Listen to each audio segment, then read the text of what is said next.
नमस्कार. मी संजीवनी सुभाषराव देशमुख, राहणार चांदोड, हल्ली मुक्काम बुलढाणा. मी आज तुम्हाला रानभाज्याचे विशेष महत्त्व सांगणार आहे. मी आज तुम्हाला कंटुले ही रानभाजी करून दाखवणार आहे आणि ह्या रानभाजीचे काय महत्त्व आहे ते तुम्हाला सांगणार आहे. ही रानभाजी बहुतेक डोंगराळ भागात मिळते. ही आदिवासी लोक ही भाजी जमा करून यापासून रोजगार मिळवतात. तसेच ह्या भाजीमध्ये विटॅमिन सी, लोह, मल्टीविटॅमिन भरपूर आहे. तसेच ही भाजी सर्वांनी खेड्यापासून शहरातल्या सगळ्यांनी खायची.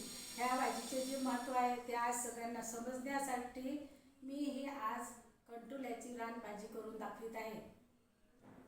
सांगू का? ही कंटुले भाजी मीठ टाकून स्वच्छ पाण्याने धुवून घेतली. आता मी तुम्हाला तिचे काप करून दाखवत आहे. पुसून तिचे छोटे छोटे भरलेले काप करायच्या. जशी भाजी करायची, तुकड्याची करायची असली तर तुकड्याची करायची. जर तुकड्याची करायची नसली, जर तुम्हाला भरलेल्या कंटुल्याची जर भाजी करायची असली तर तुम्ही भरलेल्या कंटुल्याची सुद्धा भाजी करू शकता. असे काप करून घ्यायचे. असे आपल्याला जेवढी भाजी करायची तेवढे कंटुल्याचे असे देठ काढून घ्यायचे आणि देठ काढून असे काप करून घ्यायचे. आता लागणारे साहित्य.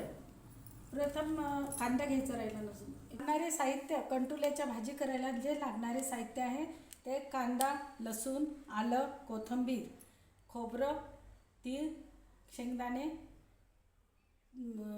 हळद, तिखट, धना पावडर आणि मीठ एवढे साहित्य घेतलेले आणि तेल एवढे साहित्य आपल्याला भाजीसाठी लागणार आहे. आता मी भाजी तुम्हाला करून दाखवते. मी हा सगळा मसाला भाजून आणि ते मिक्सरमधून बारीक करून घेतलेला आहे. तर हा आपला व्हिडिओ लांब होईल म्हणून दाखवत आहे. आता प्रथम कढई ठेवू आणि कढईमध्ये तेल टाकायला ठेवू.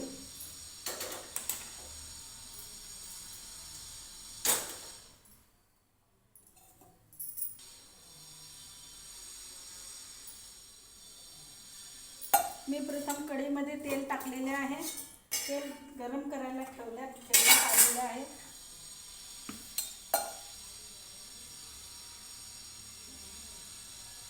एका पाहायचे पहिले तेल अजून गरम व्हायला टाईम आहे. तेल गरम झाले की त्यात मोहरी, जिरे टाकायचे. ते वाटण टाकायचं. कढईमध्ये तेल टाकून त्यात मोहरी आणि थोडे जिरे टाकलेले आहे. आता ह्या सगळ्या साहित्याचं मी वाटण केलेलं आहे. ते वाटण मी तयार वाटण मी तुम्हाला कढईमध्ये टाकून दाखवत आहे. हे आता वाटण चांगलं परतून घ्यायचं आहे. ह्या वाटणामध्ये लसूण, ह्या वाटणामध्ये हळद, तिखट, धना पावडर आणि मीठ पण टाकायचं आहे. पहिले हे वाटण चांगलं तळून घ्यायचं आहे. म्हणजे त्याला तेल सुटेपर्यंत त्याला हलवायचं. त्याचं हलवणं झालं की त्यामध्ये थोडी हळद, आपल्या चवीनुसार तिखट,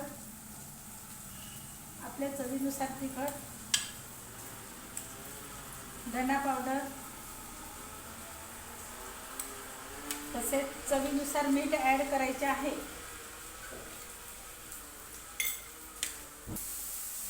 आता ह्या मिश्रणाला चांगले तेल सुटेपर्यंत तेलात परतून घ्यायचे.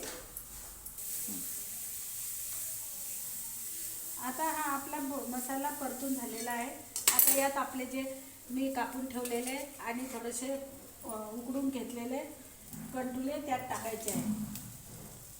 कंटुले टाकल्यानंतर त्यात आपण जे वाटण केलेलं पाणी होतं ते पाणी टाकायचं आणि पुन्हा त्याला हलवायचं.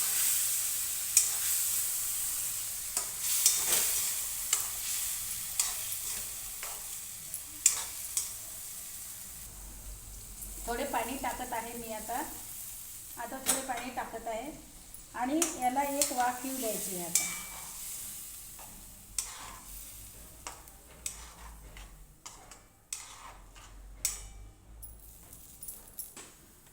आता याची माहिती सांगू का? भाजीला आता वाफ येत आहे. आपल्या भाजीला वाफ आल्यानंतर ही भाजी शिजली का नाही हे पाहू आपण. त्याआधी मी ह्या भाजीपासून आपण जे कंटुल्याची भाजी बनवलेली आहे तिचे महत्त्व सांगते. ही भाजी म्हणजेच व्हेज चिकन असेही म्हणतात. व्हेज चिकन म्हटल्यामुळे मुलांना खाण्याचा मोह होतो. व्हेज चिकन काय म्हणून आरोग्यासाठी. कंटुल्याची भाजी लहान मुले मुद्दाम खातात, नाही तर पाहूनसुद्धा कोणी कोणी नाही आम्ही नाही खात असं म्हणतात.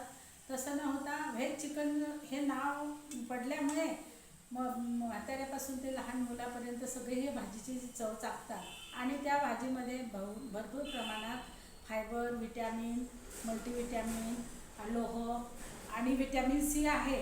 त्याच्यामुळे आपल्या शरीराला हे चांगले पूरक आहे. तसेच हे ज्यांना मधुमेह, बी पी, बद्धकोष्ठता याचा त्रास आहे, लठ्ठपणा, ही भाजी दररोजही खाऊ शकतात. ही भाजी दुर्मिळ आहे. ही भाजी सिजनेबल असल्यामुळे ह्या पावसाळ्याच्या दिवसातच ती भाजी मिळते. तरी ही भाजी सगळ्यांनी आवर्जून खावी व गोरगरिबांना, मजुराला, आदिवासी लोकांना मजुरी द्यावी, त्यांना रोजगार द्यावा, ही माझी विनंती आहे. एवढे बोलून मी माझी भाजी आता सर्व करते.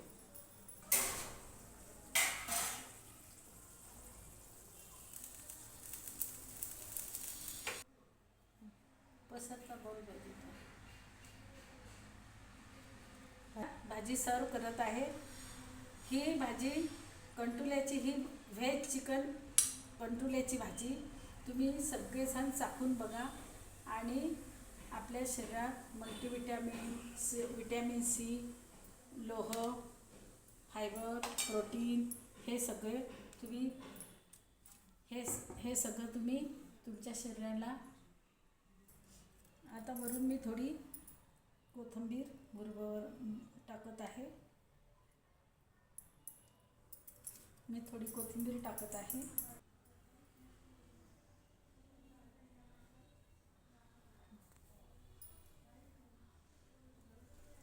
ही माझी कंटुल्याची व्हेज चिकन थाली तयार आहे.